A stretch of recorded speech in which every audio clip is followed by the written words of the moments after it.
Au cours d'un point de presse tenu à l'occasion du premier anniversaire de l'investiture du gouvernement Mastouka, le ministre des Infrastructures et Travaux Publics Moïse Mouképe Kailou a dressé les bilans infrastructurels de l'exécutif provincial. Interrogé sur l'état d'avancement des travaux sur la route nationale numéro 39, notamment sur le tronçon compris entre Tchamanzaka et la cité Jkamine Lulou, le ministre n'a pas caché ses mots. C'est notamment la polémique liée au challenge Visite Lulou. Cette population s'est dit victime, abandonnée par la province. Je suis sûr que vous êtes au courant de cette situation. Ma simple question est celle de savoir quelle est la suite que vous réservez à cette doléance de la population de Lulou. Monsieur Ephraim, tous les quartiers sont concernés par la politique de votre gouvernement provincial. Lorsque je regarde l'affiche, je vous ai dit, nous dénombrons 215 km en cours. Et la cité de Lulou en a une dizaine, en termes de voirie urbaine de la cité. 13 km.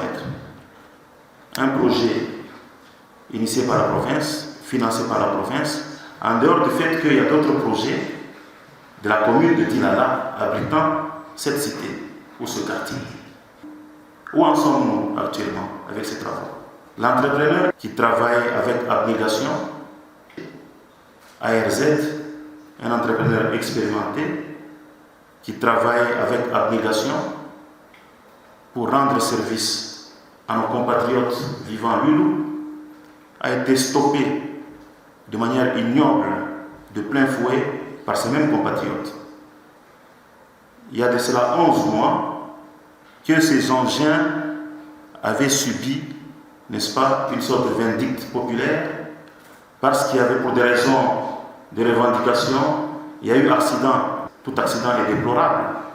Mais pourquoi? Parce qu'il y a eu accident, vous allez, n'est-ce pas, vous venger sur un pauvre entrepreneur qui était à votre service, qui a contracté avec la province des travaux, n'est-ce pas, pour vous donner un meilleur cadre de vie. Et vous calcinez tous ces engins. RZ aujourd'hui est quasi en faillite de ce fait. Et le tout retombe sur la province. Pourquoi nous sommes en train de nous comporter ainsi? Vous posez un acte aujourd'hui, et cet acte, comme cause, aura des effets contraires à vos aspirations. Et c'est ce qui se passe. Nous sommes dans un cercle vicieux avec effet boomerang parce que nos compatriotes ne comprennent pas. J'ai eu des réunions avec le comité de Lulou. Je suis descendu sur le terrain plusieurs fois. Je leur ai fait savoir cet état des choses. D'abord, au sein de la cité de Lulou. Quelle est cette cité ici, parmi les anciennes cités Jkamine, n'est-ce pas, qui a vu un projet de 13 km asphaltage? Deuxièmement, la route elle-même, n'est-ce pas, Tchamanzaka jusqu'à Lulou. Cette route était en terre battue avant, et puis elle a été asphaltée. Elle avait reçu de monocouches d'asphalte par Crec 7. Après, elle a été détruite, n'est-ce pas, comme les autres routes, avec le phénomène notamment des poids lourds. Le trafic minéralier à grand tonnage, n'est-ce pas, qui cisaillait toute notre voirie urbaine. Et quand nous avons fait des études, nous nous sommes rendus compte que, tiens, comment protéger notre petite voirie urbaine, là où nous vivons? Avec le concours de la direction technique et nos services, nous avons conçu toute une rocade autour de la ville. J'ai expliqué le bien fondé de la question auprès de nos compatriotes de l'île. De commun accord avec eux, nous sommes décidés que comme le bypass sud est fréquentable, il n'y a pas de problème, jusqu'au niveau, n'est-ce pas, du poste de péage, n'est-ce pas, de Sopel Kamoa, on fait une bretelle, n'est-ce pas, de Kamoa jusqu'à l'entrée ou au début au PK0 du bypass ouest. Le bypass ouest, en terre battue bien sûr, n'est-ce pas, nous amène jusqu'à Lulou, à la jonction au niveau du village dit 33, n'est-ce pas, avec la route Sankadi Lolo et puis la RN39. On a étudié avec eux les itinéraires pour tracer un autre bypass derrière la cité de Lulou. N'est-ce pas? Oui, oui. Notamment derrière Métalpole.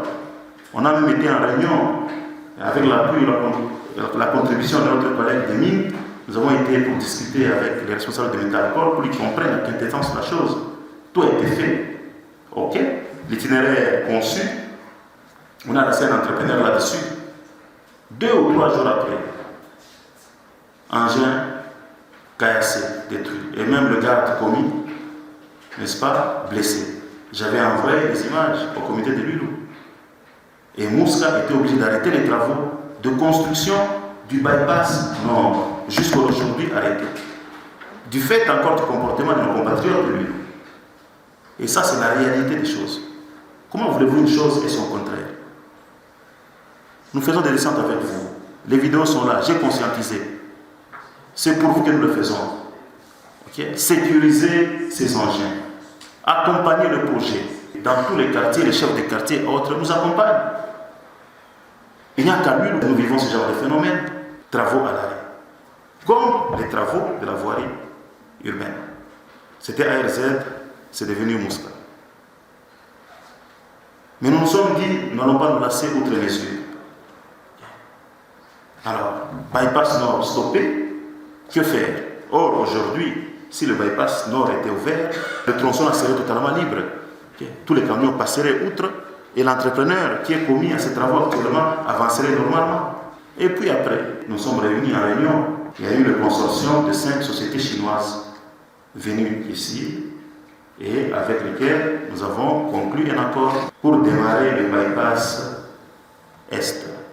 Tout est fait sur plus ou moins 39,2 km. Les travaux démarrent demain.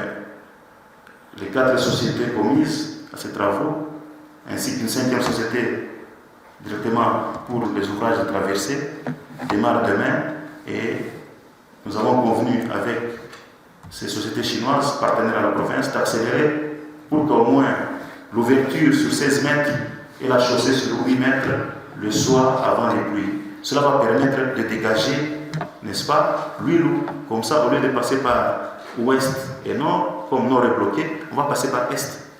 C'est une solution, encore une fois, venue de la province. Pourquoi? Parce que nous sommes là pour trouver des solutions aux problèmes posés par la société. Nous ne voulions pas nos responsabilités outre mesure. Alors, et même les entreprises qui étaient commises à ce tronçon-là,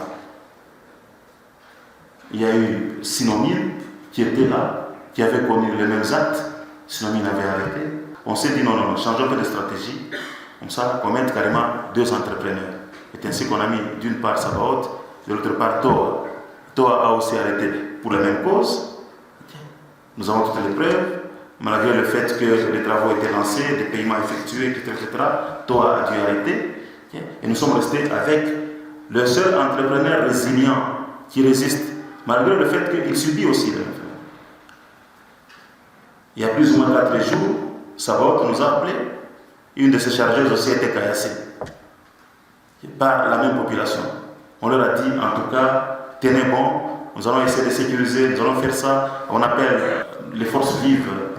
Heureusement que je vois les représentants des différentes sociétés civiles, conscientiser nos compatriotes.